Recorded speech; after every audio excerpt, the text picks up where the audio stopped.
Eu me chamo Patrick Gomes e é um prazer ter você aqui no canal Biolodúvidas e eu espero muito que você goste da aula de hoje, mas não esquece de seguir a gente lá no Instagram, tá? @Biolodúvidas. Vai lá que tem muito material bom para você. E claro, não esquece, deixa teu joinha na aula de hoje. Um abraço e boa aula! Como é que dois professores vão dar uma aula sobre sistema digestório e sistema circulatório em apenas uma aula? Porque eu e Rafael iremos dizer exatamente o que você precisa saber. Rafael, concorda, meu querido? Claro que concordo, né? A gente já está aqui sabendo o que vai falar para vocês e, quiçá, vai estar lá na prova olhando para você, você vai lembrar da gente. Então vamos lá. Sistema digestório. Vamos lembrar de uma coisa antes, né? O organismo, ele é organizado, ele tem um nível hierárquico de organização. Eu tenho uma molécula, eu tenho as organelas, eu tenho a célula, eu tenho o tecido, eu tenho o órgão e eu tenho o sistema. Até que eu tenho o organismo. Então, o que é um sistema? É um conjunto de organismos. Só isso. Patrick, tem continuação? Talvez, depende.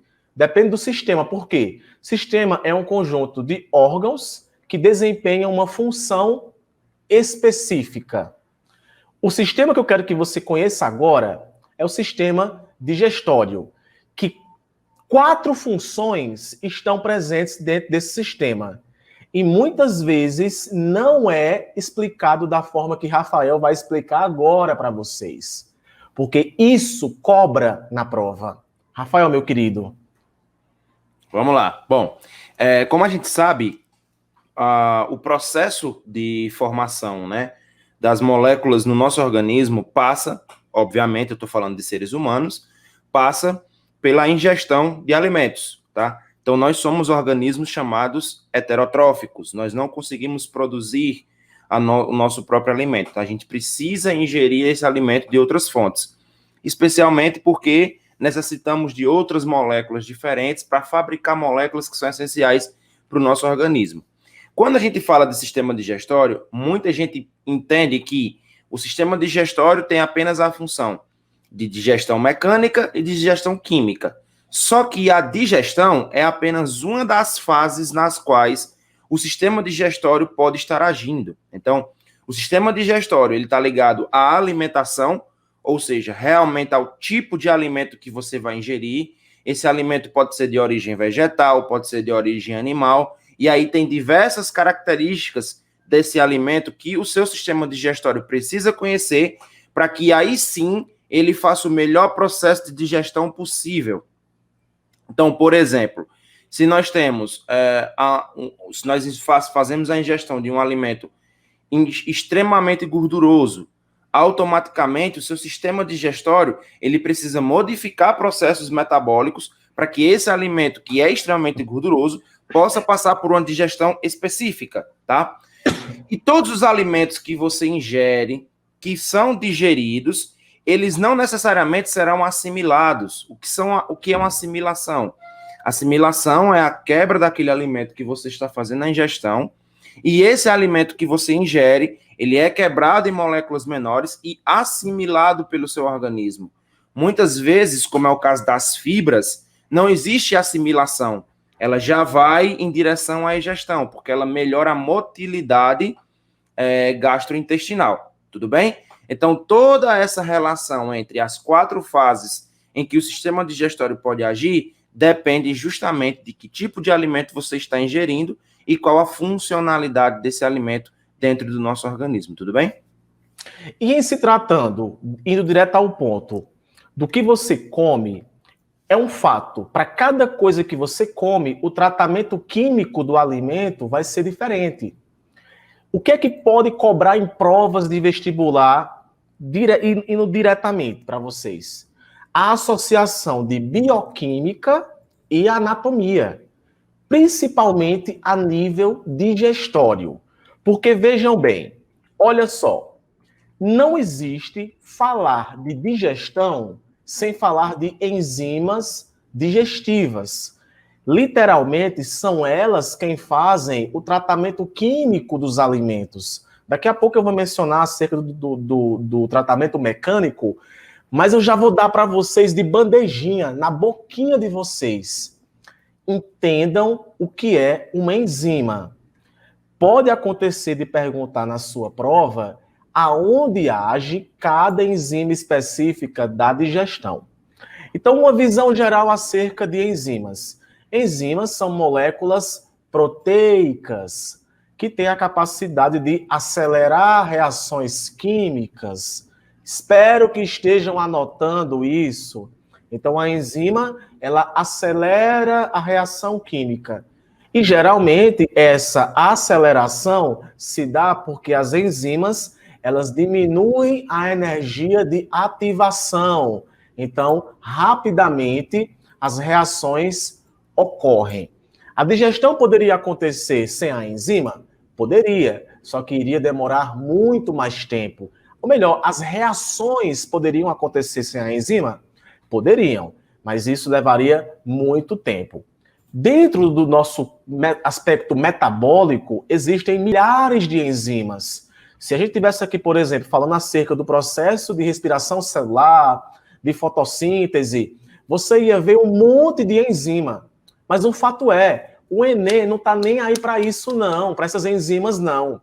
O Enem quer saber se você conhece as enzimas digestórias, ou seja, enzimas que atuam em substratos específicos. Então, Rafa, explica para a galera a química de uma enzima, velho.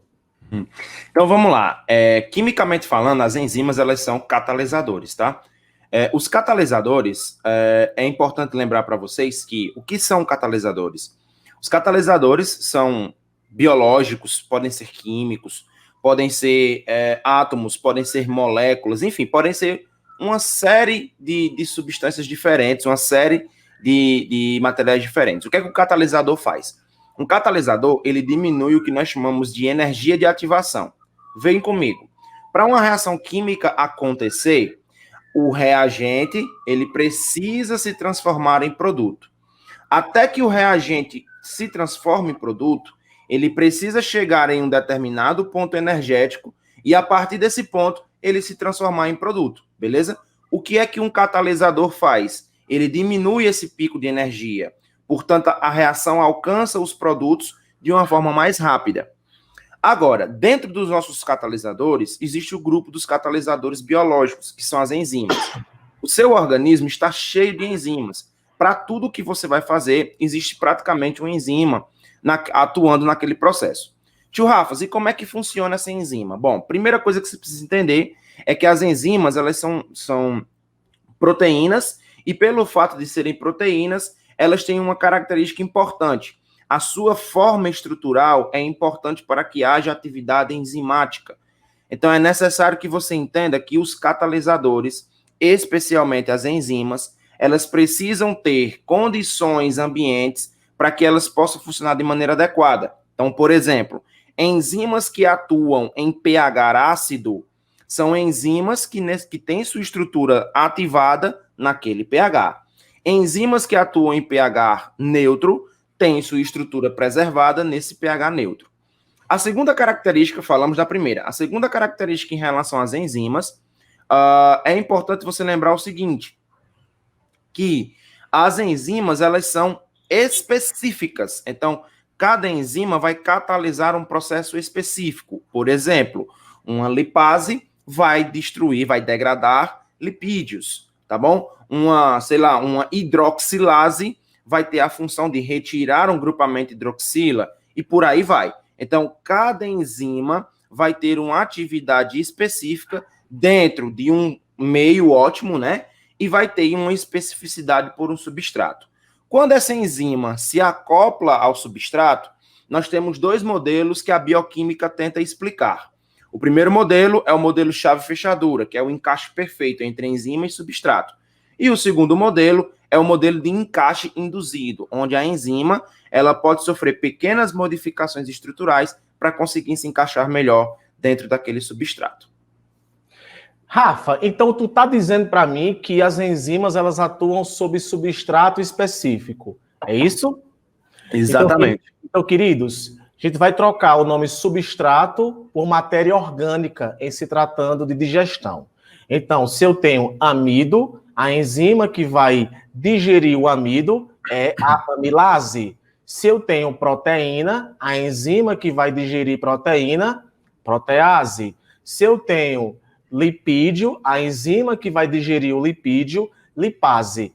É praticamente padrão esse lance das enzimas digestórias terminarem com o sufixo ase, mas nem toda enzima termina com esse sufixo, tá? Tem diversos nomes de enzimas. E quando elas agem, elas degradam essa molécula em mais outras duas, que consequentemente vão ser digeridas por uma outra enzima.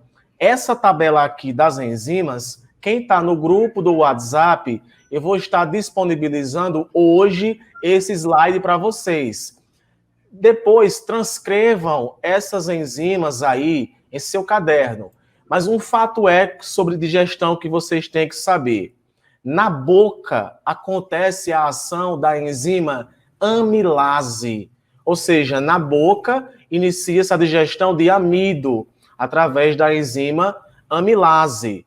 A próxima digestão à base de enzimas vai acontecer no seu estômago, onde lá vai ter uma protease, tá? Uma pepsina, uma protease que vai atuar na digestão de proteína. Quando o alimento ele entra no seu intestino delgado, os sucos que irão atuar ali, como por exemplo, o suco entérico, que é um suco presente no intestino delgado, e o suco pancreático que está vindo do pâncreas, calma que isso tudo eu vou mostrar para vocês. Esses sucos trazem, literalmente, Rafael, todo o acervo de qualquer enzima que você precisa para executar a digestão daquela molécula, para aí sim acontecer a assimilação do alimento. Algumas pessoas... Patrick, Rafael, eu pensei que vocês iriam começar a aula já colocando aqui a foto do sistema. Achou errado. Eu estou dizendo para você o que vai estar na prova. Você não entendeu isso? Não é sistema digestório que vai estar na prova, é o que eu estou falando aqui. Como, por exemplo, meu amigo Rafa, nós temos 2 problemas digestórios ligados à enzima muito conhecidos. Brevemente, eu quero que você mencione eles. Intolerância à lactose e galactosemia. Sim. Primeira coisa, é importante você lembrar que a intolerância à lactose é uma deficiência, muitas vezes, ou na expressão da enzima lactase, né? Você não consegue produzir a enzima que vai digerir a lactose, né? Que vai quebrar a lactose. É bom vocês lembrarem que nós temos a lactose, ela é feita de galactose mais glicose. E a galactosemia é um processo relacionado à má condição de nós transformarmos a galactose em glicose. É preciso lembrar que a glicose ela é o nosso carboidrato essencial, né, que vai participar diretamente das reações metabólicas de produção de energia. Então, a intolerância à lactose é pela ausência ou na expressão ou na formação da enzima lactase, ou porque realmente você não tem, ou sua lactase não funciona, por exemplo, ou porque você realmente não tem a enzima. Já a galactosemia é a incapacidade que nós temos de transformar a galactose, que a gente ingere, em glicose, que é o carboidrato de primeira escolha para a produção de energia. Enzima que age na boca, pH neutro. Enzima que age no estômago, pH ácido. Enzima que age no intestino, pH básico. Isso pode cair na sua prova, com certeza. Boca neutra, estômago ácido, intestino básico. E em cada uma dessas regiões, essas enzimas serão ativadas de forma específica. Eu coloquei aqui a tabelazinha, o pessoal está perguntando acerca do grupo. Eu vou criar outro grupo no WhatsApp e vou estar disponibilizando o link lá no grupo, na página Biolodúvidas, tá? Não se preocupe, se concentrem aqui com a aula de hoje, mas quem está no grupo, eu vou estar mandando hoje esse slide aqui para vocês. Gente, logo de cara, eu quero que vocês vejam essa questão. É mais provável que caia algo ligado à ação da enzima digestória do que a própria anatomia em si do sistema digestório. Então, olha só, o gráfico a seguir mostra a concentração de substrato. Deixa eu colocar aqui, senão não vejo. O gráfico a seguir mostra a concentração do como a concentração de substrato, afeta a taxa de reação química. Meu amigo Rafa, por que os alunos têm pavor de gráficos? Porque muitas vezes eles são condicionados a não interpretá-los, né? Muitas vezes eles são condicionados a ver aspectos visuais assim e deixarem de lado. Então, dica para vocês. Quando vocês encontrarem uma questão que tenha gráfico, antes de você ler a premissa, namore um segundinho com o gráfico. Rafa, namora com esse gráfico aí e diz para mim, na tua opinião, o que é que ele está acontecendo. Não, na tua opinião não, na tua certeza. Então vamos lá, nós temos dois eixos, né? Como a maioria dos gráficos, existem gráficos que podem vir até com 4 ou 5 eixos, vai depender aí do tipo de gráfico que você está analisando, mas esse gráfico nós temos dois eixos. No eixo X, a gente tem aí concentração de substrato, no eixo Y, a gente tem taxa de reação. Claramente, a gente chama esse gráfico de gráfico progressivo. Por quê? Porque quando você aumenta um, o outro tende a aumentar também. Então, quando você aumenta a concentração do substrato, a taxa de reação também vai aumentando. Quando é que eu interpreto isso, tio Rafas? Você vai ligar pontos do eixo X ao eixo Y que passem por essas curvas. Então, se você ligar um ponto do eixo concentração de substrato até chegar na taxa de reação, ele vai passar por um desses pontos aí nessas duas curvas. Porém, o gráfico ele traz essas duas taxas em duas condições diferentes. Uma condição da reação sem a enzima e uma condição da reação com a enzima. Então, dá para você perceber que a taxa de reação, né? Ou ele pode substituir isso por velocidade, é muito maior quando você tem uma enzima do que quando você não tem. Tudo bem? O gráfico disse isso. Então, comentem aqui, já quem já leu a questão, qual a opinião, qual a opção correta para essa pergunta, mas eu vou me esmiuçar aqui para vocês a questão. Então, vejam bem. Eu vou jogar para Rafael. Eu sou daqueles que jogo para Rafael. O modelo de ação das enzimas e a análise do gráfico permite concluir que, olhando aqui para o gráfico, você pode perceber que a reação com a enzima ela é bem mais rápida do que a reação sem a enzima. Só que chega em um determinado ponto que ela fica constante, que é aqui, ó, ela para e permanece a mesma. Então, alguma coisa deve ter acontecido aqui. Rafael, pergunta valendo R$1 milhão. Todas as moléculas de enzimas estão unidas às moléculas de substrato quando a reação catalisada atinge a taxa máxima. Tá bonita essa? Verdadeiro. Verdadeiro. Então, quando você atinge a taxa máxima de velocidade da reação, é porque todas as enzimas já foram ocupadas pelos seus respectivos substratos. Portanto, não tem mais como a velocidade da reação aumentar.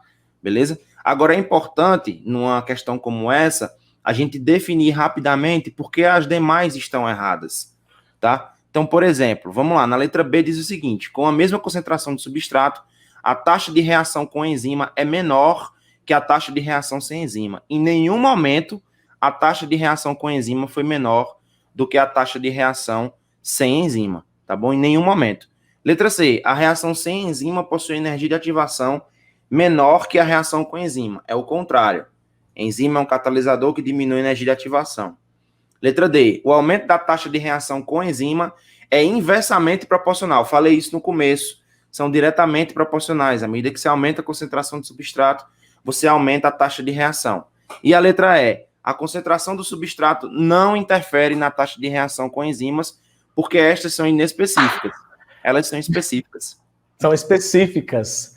Então, Beleza? pessoal, percebam que o que nós abordamos até aqui agora é uma das partes mais importantes que eu quero que vocês saibam.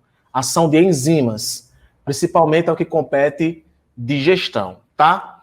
Então, vamos caminhar aqui. Qual é o percurso que o alimento faz desde que você come, tá? Desde que você coloca na boca?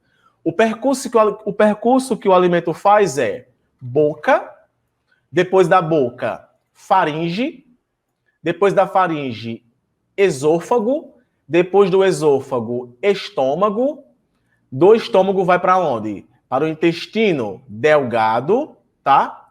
E depois vai para o intestino grosso, que nessa imagem aqui definiu as 3 partes, que é o colo transverso, acesso e descendente. Mas toda essa parte aqui é o intestino grosso.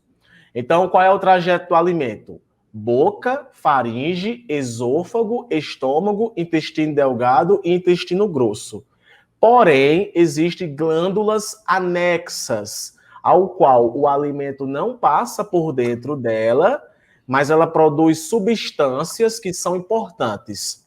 Principal substância da boca que pode cair na tua prova: a saliva. Você produz, em média, 1,5 litro de saliva por dia. A saliva ela é importante porque lubrifica o alimento e porque a enzima possui uma ptialina, que é a enzima amilase, que vai degradar o amido em moléculas de maltose e até mesmo também glicose, tá? O alimento passa por essa digestão. Eu ainda vou dar para vocês uma aula acerca de carboidratos, tá? Mas lembrem disso, que o amido é um carboidrato do tipo polissacarídeo, que é digerido em diversas moléculas de glicose. Só que não é só quebrar o amido que ele já vai virar glicose, não. Ele vai se quebrando progressivamente. Por exemplo, com a ação da amilase, vai formar um disacarídeo aí, por exemplo, a maltose, tá? Então, na boca tem a ação. 2 coisas que eu quero que você grave da boca: pH neutro e a ação da enzima amilase. Após o alimento sair da boca, não interessa por onde ele passa. O que você tem que saber é que o movimento, atenção, o movimento que o alimento percorre da boca até o seu estômago, esse movimento nós chamamos de movimentos peristálticos, que não é um movimento restrito a isso daqui, não. Movimento peristáltico acontece com musculatura lisa. Então, a musculatura existente aí nessa região do esôfago, ela é uma musculatura lisa, tá? Que possibilita que, através de contrações musculares, o alimento chegue até o seu estômago. Então, pode perguntar para você o nome do movimento que leva o alimento da boca até o estômago. Movimento peristáltico. Existe aqui uma tampinha, que é a glote e a epiglote, que impossibilita que o alimento, no lugar de ir em direção do seu esôfago, ele passe para a sua traqueia. Diga-se de passagem que acontece algumas vezes do alimento entrar na traqueia. Só que o nosso corpo ele toma de conta de resolver isso. Mas essa glote e epiglote são importantes para impossibilitar que o alimento entre dentro da traqueia. Então, lembra do nome aí, movimento peristáltico. Então, o próximo tratamento químico do alimento vai acontecer no seu estômago. E o estômago é um órgão que não tem, como as pessoas imaginam, que diretamente vai ter suco gástrico. E não, só vai ter suco gástrico a partir do momento em que você come. Caso tenha suco gástrico aí sem parar, provavelmente tu deve ter algum problema, beleza? Mas, de forma geral, o seu corpo é ativado a produzir suco gástrico quando você come, tá? Eu tenho aqui a glândula G. A glândula G é a glândula ativadora da gastrina. A gastrina é o hormônio que vai ativar a produção do suco gástrico. O suco gástrico, ele vai ser feito pelas glândulas parietais. Ou seja, o hormônio gastrina, ele ativa a produção do suco gástrico pela glândula parietal. Agora, tu já imaginou o seguinte? Esse pH extremamente baixo. Quanto menor o pH, mais ácido é. As enzimas que irão atuar no seu estômago, elas são ativadas através do pH baixo, ou seja, muito ácido. Iria destruir todinho o seu órgão. Para isso não acontecer, você tem a glândula mucosa, que produz o muco que reveste a parte interna desse órgão para impossibilitar que você tenha alguma lesão. E eu tenho a glândula principal, que essa daqui é a glândula que vai produzir as enzimas. No caso aqui do estômago, uma pitialina, no caso, uma protease, que no caso vai ser uma enzima que vai digerir proteínas. Então, na boca, digestão de amido, no estômago, digestão de proteína. Mas é claro, o suco gástrico vai servir para formar toda uma massa que vai possibilitar ainda mais a superfície de contato para as enzimas. Então não esquece disso. Na boca, ação de amilase. No seu estômago, ação de protease. O alimento que já se encontra aí na forma de quilo, ele entra dentro do seu intestino delgado. E eu deixo para Rafael fazer um comentário acerca do intestino delgado para essa galera.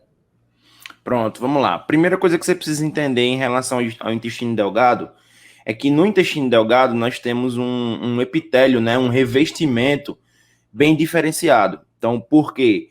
Porque no intestino delgado, dentro das suas características, né, vai acontecer o processo de absorção dos alimentos, dos nutrientes, eles vão acontecer através de estruturas que você precisa anotar isso muito bem no seu caderno, chamada de microvilosidades.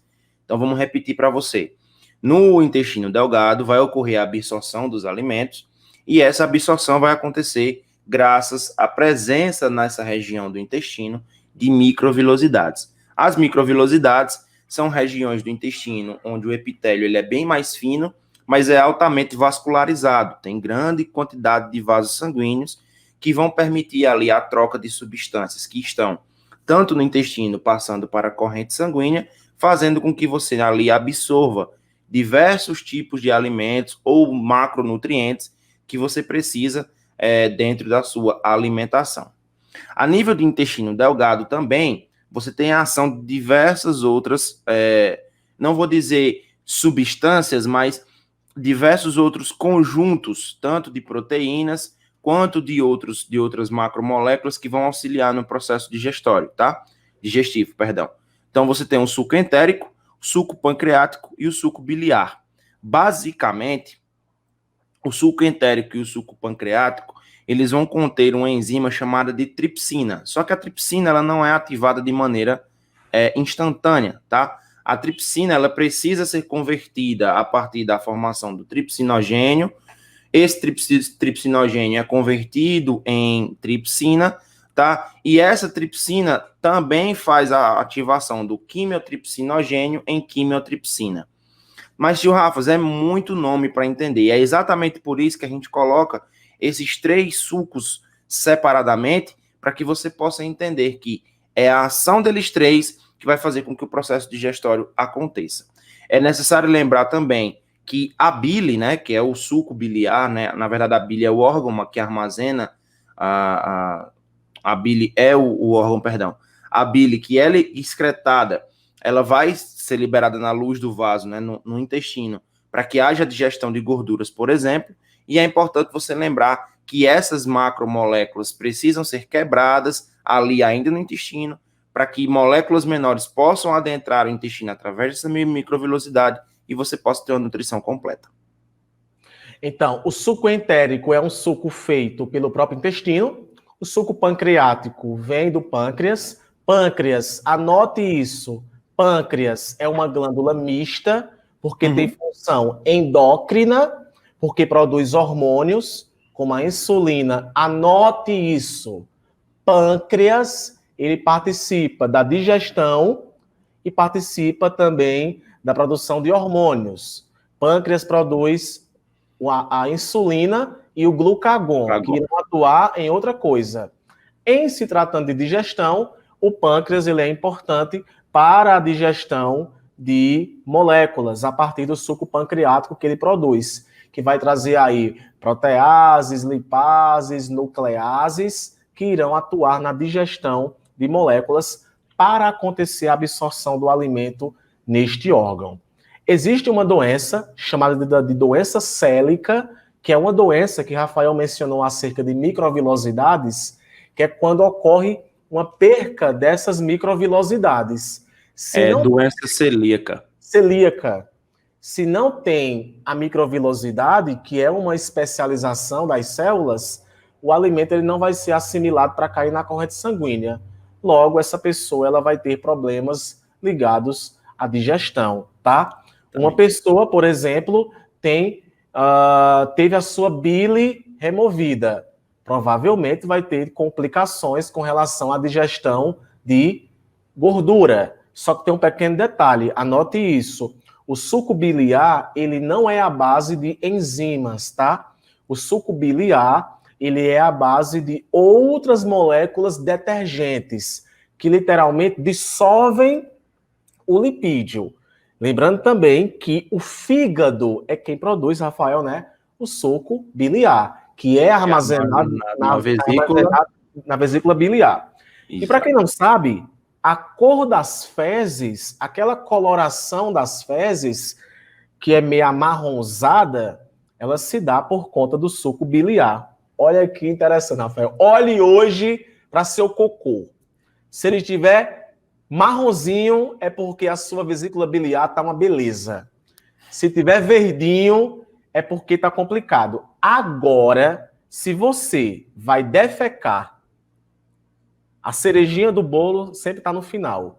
Se você vai defecar e suas fezes estão muito aquosas, a isso daí está ligado também ao intestino grosso, Rafael.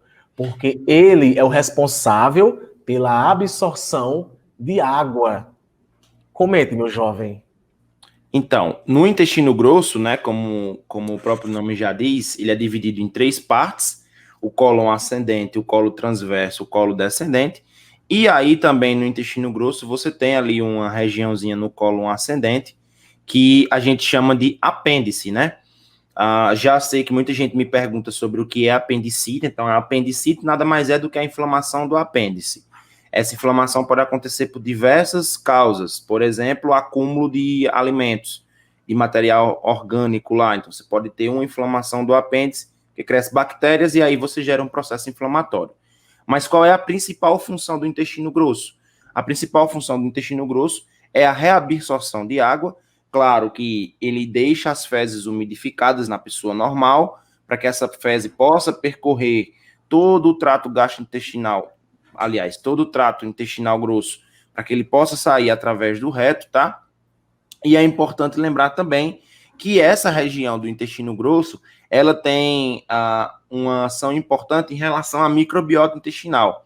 Então, não sei se vocês já perceberam, mas quando alguém faz uso de antibióticos, por exemplo, uma das reações adversas mais comuns é a diarreia, porque você, ao tomar um antibiótico, muitas vezes destrói a microbiota intestinal e automaticamente você perde ali a absorção de alguns nutrientes, que é preciso dizer também que são importantes através de bactérias, tá? Bactérias da nossa microbiota, e essa destruição das bactérias da nossa microbiota gera como um efeito colateral, como um efeito adverso, digamos assim, a diarreia, tudo bem? Então, esse processo acontece aí a nível de intestino grosso. Anote aí, anote. Comentem aqui, eu tô achando vocês muito caladinhos. Comentem aí se estão anotando. Bota assim, estou anotando. Quero saber quem está anotando. Vocês são meu time, meu e de Rafael. A gente não está aqui conversando. Até você que está vendo depois essa aula. A gente não está sozinho, não. Vocês são meu time. Então, comenta para mim aí. Estou anotando, Patrick. Você vai anotar 2 coisas. A primeira é: produção de vitamina K acontece no intestino grosso por meio de bactérias que se encontram formando a microbiota intestinal, que são zilhões de bactérias. Então, vitamina K tá lá. O que é que o Enem pode cobrar de vocês? Doenças ligadas a algum tipo de patógeno que está ligado a problema digestório. Eu vou citar 2 doenças e Rafael vai citar 2 doenças. Anote a primeira doença ligada ao sistema digestório. Cólera. Cólera, doença bacteriana. Cólera. Cólera, com C. Doença bacteriana. Tá? As fezes é a doença chamada doença de pó de arroz. Você defeca líquido mesmo. Inclusive na cólera, que é uma doença bacteriana que você pega através da água, deixa você desidratado, você perde muita água, tá? A outra doença é a giardíase. Giardíase não é de bactéria, é de protozoário. Então você vai colocar doenças que afetam o aparelho, o corpo como um todo, mas estão ligados diretamente ao aparelho digestório. Cólera bacteriana e giardíase de protozoário, tá? Que promovem aí diarreia no seu corpo. E a diarreia também é uma doença, né? A diarreia bacilar também é uma doença bacteriana. Diz aí, a diarreia, na verdade, ela é um sintoma, tá? Sintoma. É um sintoma. A doença tem que ter um organismo causador. No caso da giardíase, eu quero destacar o seguinte, que dependendo do grau de contaminação da pessoa com giardias no trato gastrointestinal, pode ocorrer o que nós chamamos de entapetamento. As giardias, elas se pregam nas microvilosidades intestinais e podem interromper aí a absorção de nutrientes. Cite aí, meu bebezinho, o nome de uma doença que você aposta? Amebíase. Amebíase pode cair no Enem. Amebíase. Relacionado ao sistema gastrointestinal. Uma outra doença que também afeta o sistema gastrointestinal, não especialmente ele, né? Mas é a presença de solitárias, né? Essas solitárias, elas podem afetar o sistema digestório, porque as solitárias, elas podem automaticamente gerar dentro do seu sistema digestório uma diminuição na absorção de nutrientes. Então, isso pode também aparecer na sua prova do Enem. Gente, 4 doencinhas, anotem elas, a gente não vai repetir, você volta aqui no vídeo, tá? Comentem aqui, antes da gente ir para a questão, se estão gostando da aula, mas eu vou querer o comentário no vídeo mesmo quando terminar a live, tá? Esse vai ser o pagamento de hoje. Combinado? Daqui a pouco eu leio aí as perguntas de vocês, viu? E respondo aí algumas, ok? Rafael, meu querido, galera, olhem para essa pergunta aqui. É a famosa pergunta casca de banana. O que é uma pergunta casca de banana? É aquela pergunta que você jura que acertou, mas no final você acaba errando. Por que que você erra? Porque nós esquecemos de um fator muito importante. Existem pontos cegos em nossa visão. Às vezes a gente lê uma coisa e lê errado, e marca a opção errada. Por conta da leitura. Depois, quando termina a prova, como é que eu errei isso? Porque você leu errado, tá? Além de contribuir para o ganho de peso, alguns alimentos como pão branco, refrigerantes, frutas, bolos e sorvete, quando ingeridos em excesso, podem causar problemas no trato gastrointestinal. Se antes, olha só, se antes as pessoas morriam porque não comiam, hoje as pessoas morrem porque comem. Rafael, concorda, Rafael? Concorda, Rafael? Com esse... Entendi, concordo. Sim. A diabetes, que é um problema também ligado à questão alimentar, né? Pelo menos em aspectos metabólicos, é um dos problemas aí que o alimento acaba sendo um grande vilão, né? A obesidade também, a obesidade infantil, que já foi até temas de redações em anos anteriores. Hoje a gente também está vendo a obesidade na terceira idade. Obesidade na terceira idade, Rafael. Ou seja, os idosos não estão mais praticando nenhum exercício. Estão ficando só no Facebook. No Facebook e no YouTube. Deixa eu dar só um aviso aqui para vocês. A galera que está comentando aqui, eu já vi que tem muitas perguntas, tá? Lembrando a vocês que a gente vai dar prioridade às perguntas que forem feitas pelo Superchat, tá? Então, se você quiser que sua pergunta seja realmente lida, faz o Superchat que a gente vai dar preferência a eles no final da live, tá bom? Bom, com relação ao sistema digestório e ao processo de digestão, podemos afirmar que o pâncreas é uma glândula que não produz enzimas atuantes na digestão. Peraí, o pâncreas é uma glândula que não produz enzimas atuantes na digestão, mas o pâncreas não faz o suco pancreático? O suco pancreático é um suco que tem enzimas. Na boca não ocorre digestão química dos alimentos. Não, na boca tem a amilase, como eu falei para vocês, e a amilase atua na digestão de amido. O esôfago conduz o alimento do estômago ao intestino. Tenta imaginar um esôfago entre o estômago e o intestino, porque eles são colados literalmente. Não, o esôfago ele conduz o alimento da boca até o estômago. Letra B, D. O estômago, pâncreas e intestino são glândulas anexas do sistema digestório. Epa, o alimento passa por dentro do estômago e passa por dentro do intestino. Essas informações são importantes. Eu sei que você já sabe qual é a opção correta, mas essa abordagem ela é importante. O fígado produz a bile, que auxilia na digestão de gorduras. Mas lembre que o suco biliar não tem enzimas, tá? Gente, quando o Rafael colocou apoia aí no Superchat, quem quiser apoiar o projeto Biolodúvidas, apoiar nossas aulas aqui, qualquer doação ela é bem-vinda, tá? Seja de 50 centavos, de R$1, qualquer doação que você fizer, ela é bem-vinda, tá? Não é obrigatória. Calma que aqui a gente vai ajudar todos vocês. Mas, de repente, eu vou sempre estar colocando aqui nos slides, porque é uma forma aí de você, talvez, também apoiar o projeto Biolodúvidas, tá? Então, Rafael, chegamos aqui na nosso segundo sistema, levando em consideração que eu coloquei sistema digestório junto com o sistema circulatório para falar também da aterosclerose, que é uma doença ligada à digestão e, consequentemente, também à alimentação e, consequentemente, à circulação. Então, olha só. Indo direto ao ponto que eu quero que você entenda. O nosso sistema circulatório, ele é duplo, completo e fechado. A sua circulação, ela é de um jeito. A circulação de outro animal, de outro bicho, talvez seja diferente. Citar um exemplo.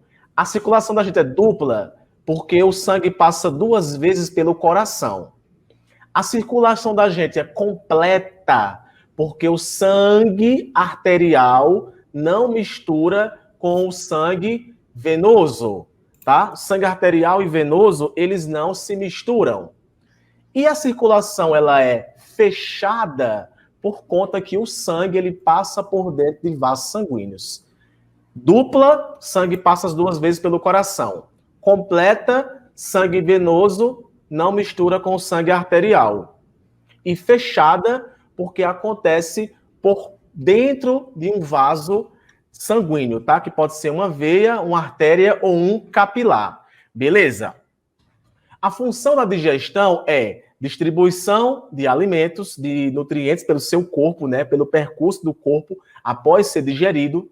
Trocas gasosas, uma vez que leva o gás carbônico para fora do corpo, lá pelo pulmão, e transporta o oxigênio por dentro do seu corpo, transporta as outras substâncias, como diversas moléculas, hormônios, tá? E também ele faz a movimentação das células de defesa, que no caso tem células de defesa que são amadurecidas em alguns órgãos, que depois eu vou comentar para vocês, que graças ao sangue ele transporta essas células para diversas partes do corpo.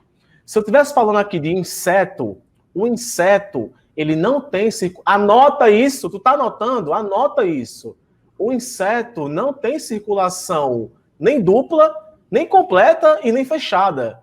Porque o aparelho circulatório do inseto é aberto, ou seja, não tem vasos sanguíneos. Então, a hemolinfa que circula ali dentro acaba se misturando. Alguns animais, por exemplo, como peixe, anfíbios e alguns répteis, as suas circulações também são diferentes, que depois eu vou mencionar para vocês. Mas anotem aí, dupla, completa e fechada. E quais são os 2 órgãos que irão fazer parte desse sistema? Vasos sanguíneos e coração, tá? Com relação a sistema digestório, a sistema circulatório, uma das minhas apostas é que você consiga distinguir a diferença de veias e de artérias. Porque 99% dos candidatos acreditam que veia transporta sangue venoso, artéria transporta sangue arterial. Eu vou dizer o que é o sangue venoso, o que é o arterial, e Rafa vai dizer a diferença entre veias e artérias. O sangue venoso, ele é um sangue pobre em oxigênio e rico em gás carbônico, tá? Sangue venoso, pobre em oxigênio e rico em gás carbônico, independentemente do vaso que ele passe, tá? Uma coisa é o sangue, outra coisa é o vaso. O sangue venoso é um sangue pobre em oxigênio e rico em gás carbônico. O sangue arterial, ele é o oposto. Ele é um sangue rico em oxigênio e pobre em gás carbônico. Nunca o sangue vai deixar de ter oxigênio e nunca o sangue vai deixar de ter dióxido de carbono. Eu já vi muito professor por aí dizendo, Rafael, que sangue venoso é o sangue que carrega dióxido de carbono e o sangue arterial é o sangue que carrega oxigênio. Não, não é bem assim. São as concentrações que mudam. Exatamente. Então, quando você tem essa diferença entre sangue venoso e sangue arterial, é importante você lembrar uma coisa lá da química, tá? Que os gases, eles são amplamente dissolvidos nos líquidos. Então, tanto o oxigênio quanto o gás carbônico, eles acabam sendo dissolvidos aí no sangue, tudo bem? Existe uma diferença estrutural que você visualmente já consegue perceber entre artéria e veia, mas eu quero simplificar aqui as coisas para vocês. Primeira coisa, as artérias e as veias, elas acabam tendo características diferentes por conta do seu calibre. Aí muita gente fala assim, professor, o que diabo é calibre, pelo amor de Deus? Calibre, pessoal, é a espessura, tá? A espessura do vaso. A artéria, ela é bem mais espessa, bem mais grossa do que a veia. Por isso que, arterialmente, as artérias, elas conseguem suportar pressões maiores. Então, o sangue, quando ele passa pelas artérias, ele passa com uma pressão muito grande, porque as artérias são vasos calibrosos, são vasos que têm grande espessura, tá bom? As veias, diferentemente disso, são vasos menos calibrosos, portanto, suportam uma menor pressão do sangue. Nas veias, a gente vai perceber que o sangue ele circula com menor velocidade, justamente por conta dessa pressão, ok? É importante lembrar também que as veias, elas têm algumas válvulas. Essas válvulas, elas são utilizadas para impedir que o sangue retorne no sentido contrário da veia, tudo bem? Então, muitas vezes, o sangue ele pode empoçar nessas cavidades, gerando o que a gente conhece aqui, pelo menos aqui no Ceará, a gente conhece como veia quebrada. Então, quando as veias se quebram, é justamente porque acumulou sangue nessas válvulas, né? Nessas válvulas semilunares, e essas válvulas, cuidado para não confundir com válvula semilunar do coração, tá? Então, essas válvulas automaticamente empoçam sangue e aí você tem o termo veia quebrada. Isso acontece muito geralmente com os de saltos, quando você usa salto durante muito tempo, ou até mesmo com a idade, quando essas veias elas vão perdendo a sua capacidade elástica naturalmente pela perca de colágeno, tá? Então, a diferença que eu quero que você note isso agora. A artéria mais grossa aguenta muita pressão sanguínea. Veia mais fina aguenta pouca pressão sanguínea. Beleza? Um outro detalhe. As artérias, elas são profundas, enquanto as veias, muitas vezes, são mais superficiais. Então, quando você vai, por exemplo, fazer uma coleta de sangue, o sangue que é coletado é o sangue venoso, é o sangue da veia, tá? E aí, o sangue arterial, a nível de artéria, é mais difícil de você coletar, porque a artéria ela é bem mais profunda. Ai, que aula boa da porra, velho! Não pode falar palavrão não, senão eu perco aqui meu canal no YouTube. Que aula boa. Gente, eu tô passando para vocês só as informações pica das galáxias. Ei, cara, não pode falar palavrão não.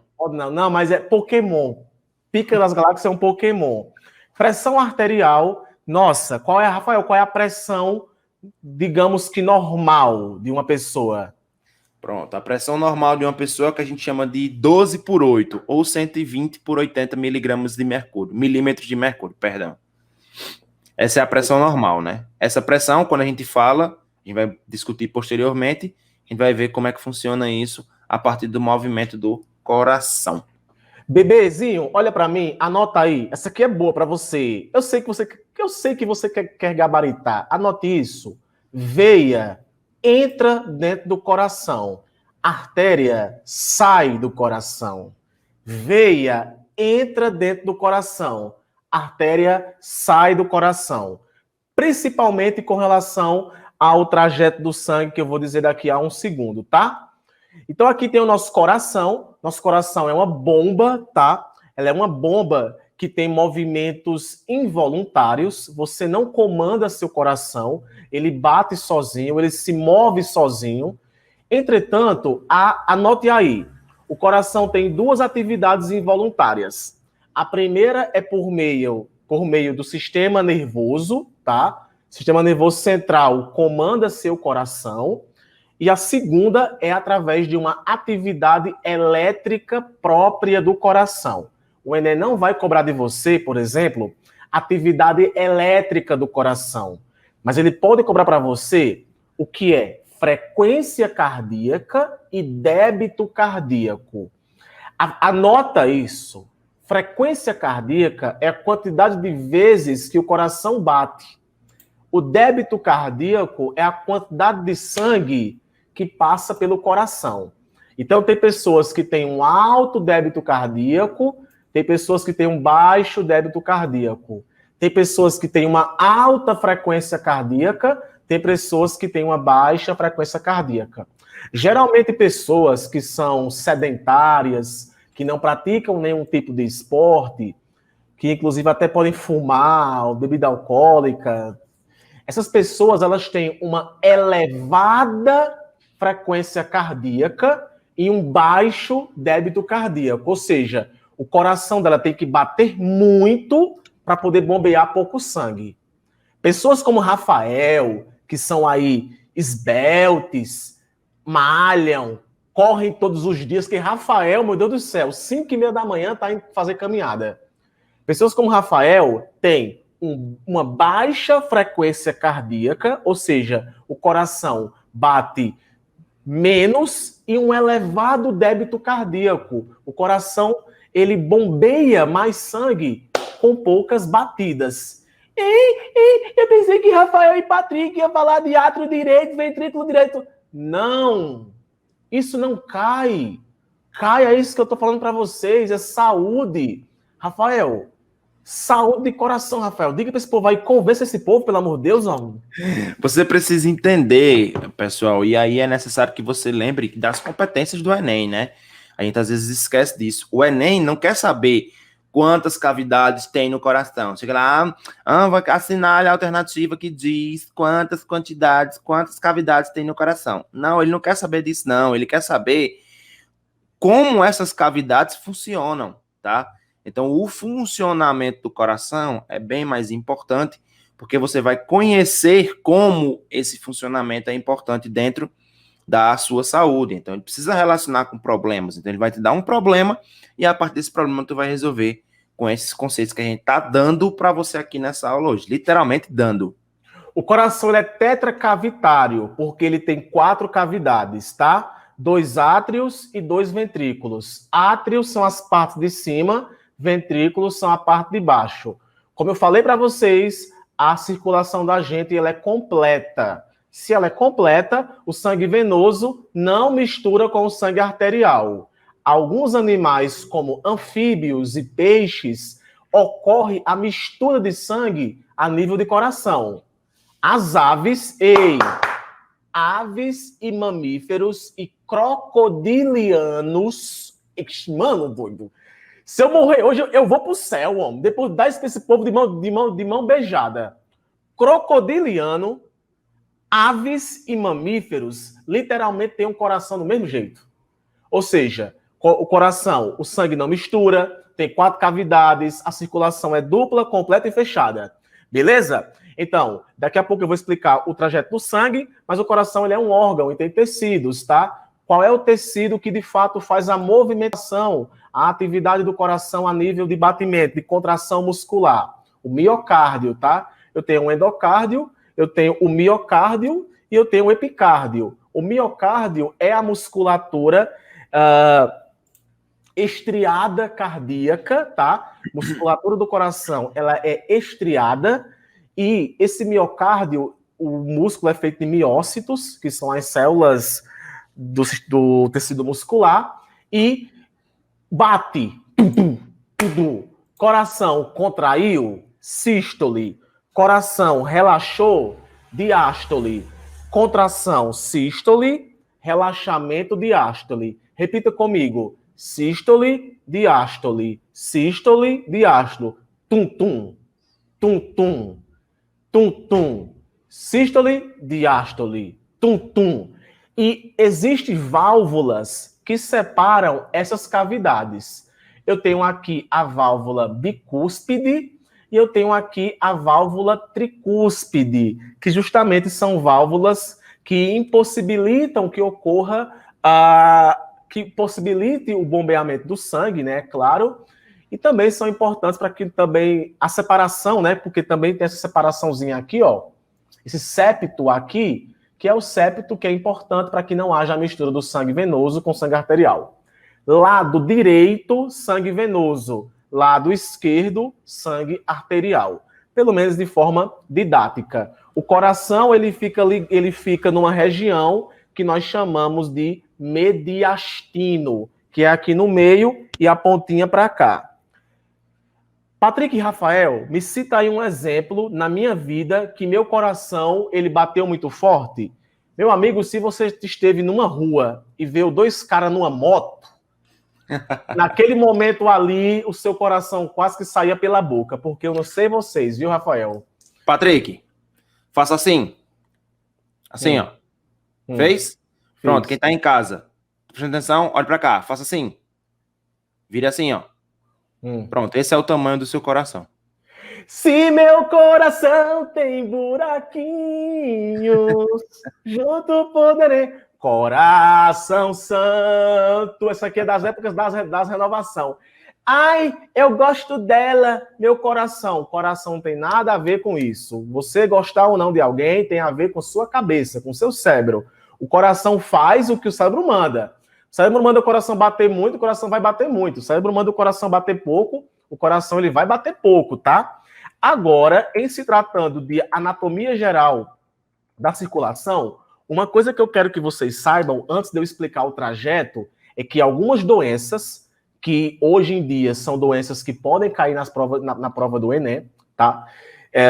Algumas doenças são muito pertinentes e vocês têm que saber. A primeira delas é a aterosclerose, que é a deposição de gordura nos vasos sanguíneos. Ou seja, quando você tem placas de gordura que se formam no vaso sanguíneo, o que é que pode acontecer? A pressão ela começa a subir, porque o sangue ele tem um fluxo, tá? Não tem refluxo. Aquelas válvulazinhas que tem na veia que Rafael mencionou, aquelas válvulas, elas são importantes para o sangue não voltar. E outra coisa, o que possibilita que o sangue saia da perna e vá até seu coração é porque as veias passam por dentro do músculo. Então, quando o músculo contrai, o sangue vai sendo levado para o seu coração. Então, muita coisa influencia na pressão sanguínea. Rafael, lista para a gente 3 apostas de coisas que podem contribuir para a diminuição ou a elevação da temperatura, não, da pressão arterial, que podem, porventura, cair em uma avaliação como a do Enem. Beleza, show de bola. Primeira coisa, o Patrick já falou, que é a deposição de gordura nas artérias, né? Que é a aterosclerose. O que é que a aterosclerose faz? Ela enrijece a artéria, e aí a gente precisa lembrar da física, pessoal. Vamos lembrar um pouquinho da física. Se eu tenho um espaço muito aberto, fazer assim, ó. Se eu tenho um espaço muito aberto e por dentro dele passa um líquido, a pressão aqui dentro é muito baixa, beleza? Por quê? Porque a pressão, ela é inversamente proporcional ao volume. Se eu diminuo o volume, a pressão vai aumentando. Então, imagina aqui que esse é o seu vaso sanguíneo, ó. Seu vaso sanguíneo. Começou a depositar gordura, depositar gordura, depositar gordura. Olha agora o tamanho do vaso. Ficou menor, não ficou? Então, a pressão aqui dentro vai aumentar. Então, a chance de rompimento é maior. Segunda coisa que pode fazer, que pode favorecer a elevação da pressão arterial ou pode cair na sua prova do Enem. Concentração de sais. Então, é bom lembrar, pessoal, que quando a gente ingere, por exemplo, aí quem nunca foi no cinema, ou nunca foi no cinema, ou quem come aquela pipoca bem salgadinha, né, que é o lanche de estudante preguiçoso no fim da tarde, quando a gente faz isso, uma bacia de pipoca e finge que é a janta. Então, você jantou lá sua bacia de pipoca bem salgadinha, automaticamente você sentirá sede. Por quê? Porque esse sal ele é absorvido para dentro da sua corrente sanguínea, beleza? Quando ele chega lá, ele também atrai água. Se eu tenho mais água junto com sal, aumenta o que nós chamamos de pressão osmótica, automaticamente aumenta-se também a pressão arterial, beleza? E um dos fatores que pode fazer com que você tenha agora uma queda de pressão, aí o contrário das duas primeiras que eu falei, mas também altera o processo de pressão arterial, é a perca corrente de líquidos. Então, quando você perde muito líquido, sua pressão arterial pode cair. E esse sistema nós vamos discutir posteriormente como é que ele é regulado a nível de sistema renal, tá bom? Então, de novo, 3 coisas que você pode utilizar na sua prova que podem influenciar na pressão arterial. Gordura, aterosclerose. Sais, aumenta a pressão sanguínea. Desidratação ou perca de água, a pressão cai. Rafa, aquele negócio que fala assim, corre lá, mulher, corre lá, pega lá para ela um pouquinho de água com açúcar. É para quê? Para diminuir a pressão, para aumentar a pressão, para poder ter energia? Onde é que essa água vai entrar? Beleza. Comenta também, só para eu quero que tu complemente, acerca do soro caseiro, se também tem a ver com isso. Sim, tanto o soro caseiro como a velha garapa de açúcar, né, ou água com açúcar, é utilizado para 2 coisas. Então, quando uma pessoa passa mal, que ela tem hipotensão, quando você diminui a pressão demais, né, que é justamente esse sintoma de você quase desmaiar, então você tem uma hipotensão. Você pode aumentar a pressão de 2 formas, ou você dando sal para ela, ou você dando glicose. Em ambos os casos, aumenta-se a pressão osmótica e a consequência disso é que aumenta a pressão arterial. Por isso que na mistura do soro caseiro você tem o sal mais a glicose, para fazer esse efeito com um pouco mais de eficiência.